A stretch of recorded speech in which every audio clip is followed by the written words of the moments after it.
Hello guys, welcome back to my channel RBS academy. तो आप सभी का क्लास 10th और 12th का पेपर होगा, हिंदी का पेपर होगा। उसमें बहुत सारे अलंकार पूछे जाते हैं। तो यहाँ पर आपको अलंकार की परिभाषा या अलंकार का उदाहरण किस तरह से लिखना है इस वीडियो में बताया जाएगा और ट्रिक के माध्यम से बताया जाएगा। यह वीडियो बहुत इस चैनल पर वीडियो आपको बहुत लंबे समय बाद मिल रहा है, कम बैक हो चुका है। तो हम फिर से स्टार्ट करने जा रहे हैं क्लास 10th और 12th के बच्चों के लिए इम्पॉर्टेंट क्वेश्चन का सीरीज अभी स्टार्ट होगा। तो यह हिंदी के लिए, हिंदी छात्र छात्राओं के लिए बहुत ही इम्पॉर्टेंट है। क्लास 10th और 12th वाले बच्चे ध्यान दें। तो पहला हमारा अलंकार आता है। अलंकार का अर्थ सबसे पहले पूछता है। यदि आप हिंदी पढ़ रहे हैं तो सबसे पहले पूछा जाएगा अलंकार का अर्थ या उसकी परिभाषा दीजिए। तो अलंकार का अर्थ क्या होता है? तो यहाँ पर आलम, यह अलम प्लस कार, यानी यहाँ पर अलम का अर्थ होता है आभूषण से। ठीक है, अलम का अर्थ होता है आभूषण से, यानी कि अलंकार काव्य की शोभा बढ़ाने वाले तत्वों को हम अलंकार कहते हैं। अलंकार किसे कहते हैं? यहाँ पर दिया गया है अलम प्लस कार। यहाँ पर अलम का अर्थ होता है आभूषण।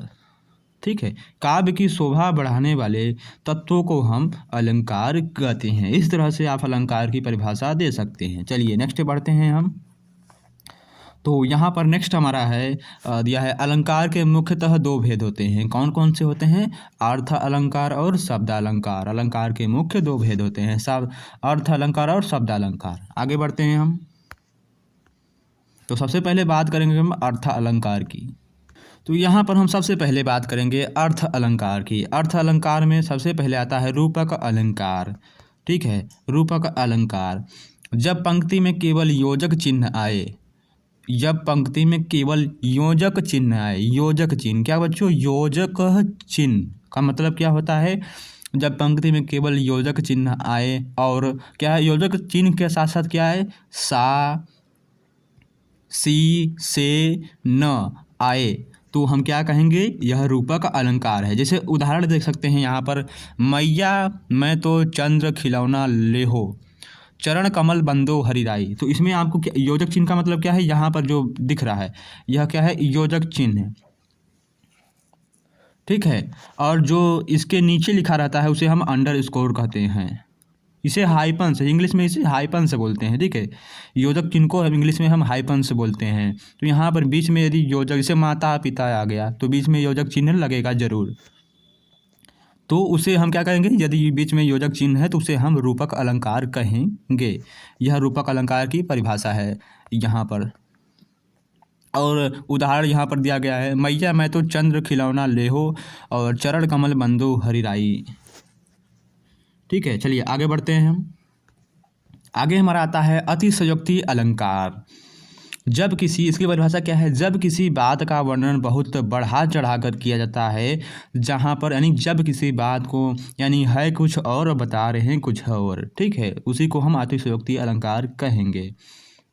जब किसी बात का वर्णन बहुत बढ़ा चढ़ाकर, देखिए यहाँ पर रूपक अलंकार आ गया, देख सकते हैं बीच में क्या है? क्या है? हाइपन्स है, यानी कि योजक चिन्ह है। तो यहाँ पर रूपक अलंकार भी हो गया। इसी तरह से आप पहचान सकते हैं ट्रिक के माध्यम से।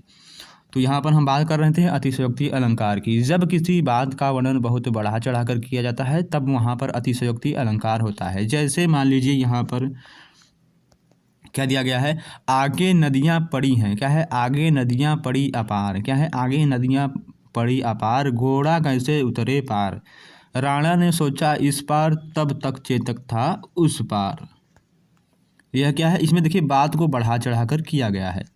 देखिए राणा ने यानी राणा प्रताप ने सोचा चेतक इस पार है, तब तक यानी राणा के सोचते ही चेतक क्या हो गया? नदी के उस पार हो गया। तो यहाँ पर आगे नदियाँ पड़ी अपार, घोड़ा कैसे उतरे पार, यहाँ पर समझ सकते हैं। इसका उदाहरण है। आगे बढ़ते हैं हम।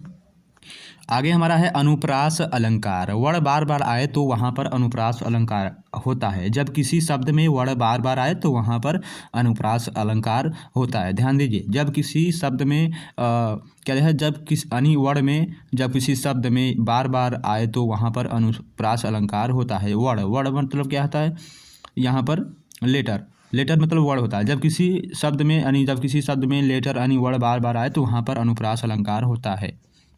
जैसे यहाँ पर उसकी उदाहरण दे सकते हैं, जैसे चारू चंद्र की चंचल किरणें खिल रही हैं जल थल में। तो यहाँ पर जल थल, देखिए यहाँ पर वर्डों का जो क्या है बार बार आ रहा है, जल और थल यहाँ पर दिया गया है। मधुर मधुर मुस्कान मनोहर मनुज वेश का उजियाला, मधुर मधुर मुस्कान मनोहर मनुज वेश का उजियाला।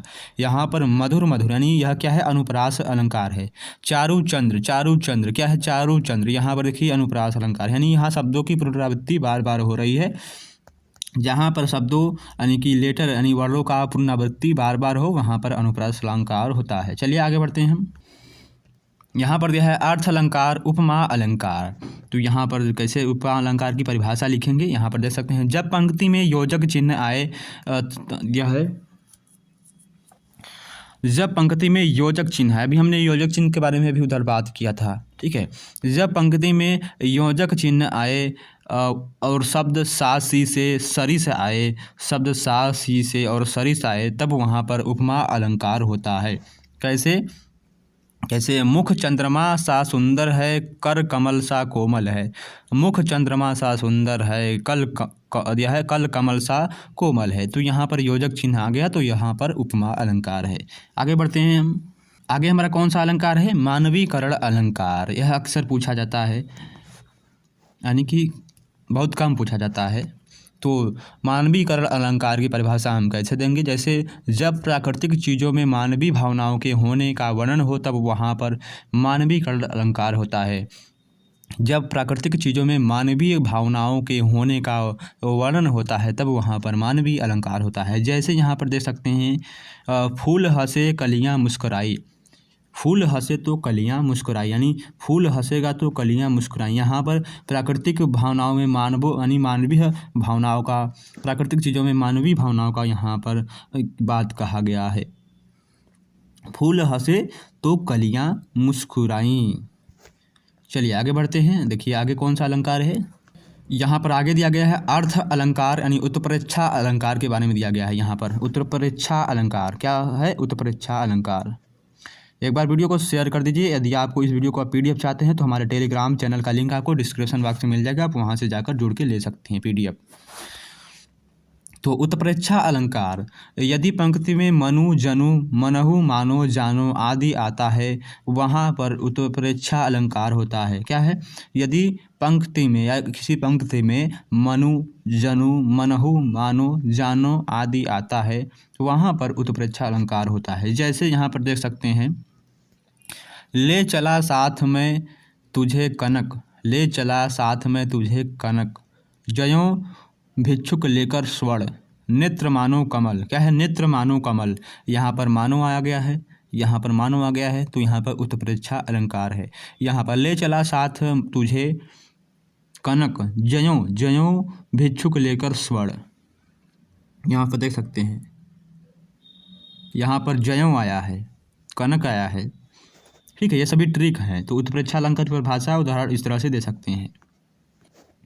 अब यहाँ पर पूछा है यमक अलंकार, यमक अलंकार की परिभाषा पूछा है। तो एक ही शब्द के एक से अधिक बार आए अर्थ आए, एक ही शब्द के एक से अधिक बार आए और अर्थ अनेक हों, यानी एक ही शब्द के जो एक ही शब्द है बार बार आए लेकिन उसका अर्थ क्या हो, अनेक हो, तो उसे हम यमक अलंकार कहेंगे। जैसे यहाँ पर काली घटा का घमंड घटा, काली घटा का घमंड घटा, यहाँ पर काली घटा का कुछ और होगा और घमंड घटा का कुछ अर्थ और होगा। जैसे यहाँ पर देखिए, कनक कनक ते 100 गुनी मादकता अधिकाय, या खाए बौराय नर या पाओ बौराय नर। कनक कनक, एक कनक का अर्थ होता है सोना और एक कनक का अर्थ होता है यहाँ पर धतूरा। देखिए यहाँ पर अर्थ, यहाँ पर देखिए जो शब्द आया है वह सेम है बट इसका अर्थ क्या है, अलग है। तो यहाँ पर क्या होगा, यमक अलंकार हो गया। यहाँ पर सबसे अच्छी परिभाषा यमक का यही है, कनक कनक ते 100 गुनी मादकता अधिकाय, या खाए बौराए नर या पाए बौराए। यानी एक कनक का अर्थ है क्या है, यदि आप एक कनक का अर्थ होता है धतूरा, यानी धतूरा खाएंगे तो आप बौरा जाएंगे, यानी कि आप बीमार हो सकते हैं, यानी मर भी सकते हैं, मृत्यु भी हो सकती है। और एक कनक का अर्थ है सोना, सोना यदि आप पाएंगे तो आप बौरा जाएंगे, ठीक है। तो धन्यवाद। और यह वीडियो कैसा लगा, चलिए अब आगे कुछ बताते हैं आपको। आगे हमारा प्रश्न है श्लेष अलंकार। श्लेष अलंकार किसे कहते हैं? एक शब्द के अनेक अर्थ होते हैं, एक ही शब्द के अनेक अर्थ होते हैं, उसे हम श्लेष अलंकार कहते हैं। इसकी परिभाषा यहाँ पर दिया गया है, यानी उदाहरण है, एक ही शब्द के यदि अनेक अर्थ होते हैं उसे हम श्लेष अलंकार कहते हैं। इसकी परिभाषा क्या है? उदाहरण, रहीमन पानी राखिए बिन पानी सब सून, पानी गए न उबरे मोई मानस चूर। मोती मानस चूर भी होता है। रहीमन पानी राखिए बिन पानी सब सून, पानी गए न उबरे मोई मानस चून। तो यहाँ पर क्या दिया है कि पानी का पहला अर्थ है मनुष्य के संदर्भ में है। पानी का पहला अर्थ मनुष्य के संदर्भ में है।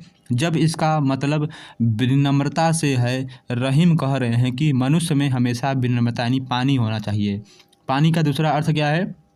आभा, तेज, चमक से है, जिसके बिना मोती का कोई मूल्य नहीं है। यानी मोती में चमक होनी चाहिए, आभा यानी तेज होना चाहिए। और दूसरे पानी का अर्थ है मनुष्य में विनम्रता होनी चाहिए, किसी के प्रति विनम्रता होनी चाहिए। यदि कोई भी आपसे रिक्वेस्ट कर रहा है किसी चीज़ के लिए तो आप मान जाइए, विनम्रता होनी चाहिए। तो आई होप आपको यह अलंकार की परिभाषा और उदाहरण समझ में आए होंगे। तो चलिए आपसे नेक्स्ट वीडियो मिलते हैं। अब इस चैनल पर आपको वीडियो मिलता रहेगा डेली, नहीं तो कभी कभी वीडियो मिलता रहेगा आपके एग्ज़ाम से जुड़े। अभी हाल ही में आपका एग्ज़ाम शायद 24 फरवरी या फिर हो सकता है मार्च से स्टार्ट हो, मार्च के दूसरे या पहले सप्ताह से, या फिर 24 फरवरी से आपका एग्ज़ाम स्टार्ट हो। तो धन्यवाद, चलिए नेक्स्ट वीडियो मिलते हैं।